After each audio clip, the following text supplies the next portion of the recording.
Bangladesh cricket বোর্ডের পক্ষ থেকে আমি বাংলাদেশ জাতীয় ক্রিকেট দলের নাম ঘোষণা করছি।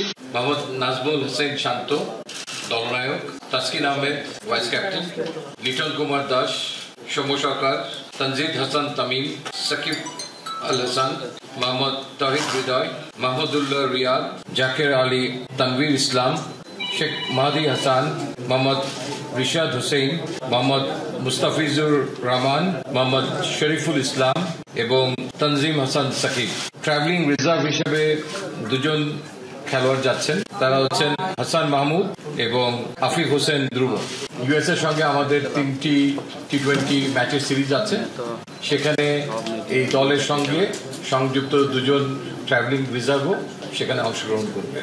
ডেফিনেটলি আমরা আশা করি, প্রত্যাশা আমাদের দলের কাছে আছে যে আমরা প্রথম রাউন্ডটাকে পার হয়ে দ্বিতীয় রাউন্ডে যেন আমরা খেলতে পারি। দ্বিতীয় রাউন্ডে খেললে ডেফিনেটলি সেখানে আমরা আবার একটা প্রচেষ্টা থাকবে, তারপরে ধাপে যাওয়ার একটা প্রত্যাশা থাকবে।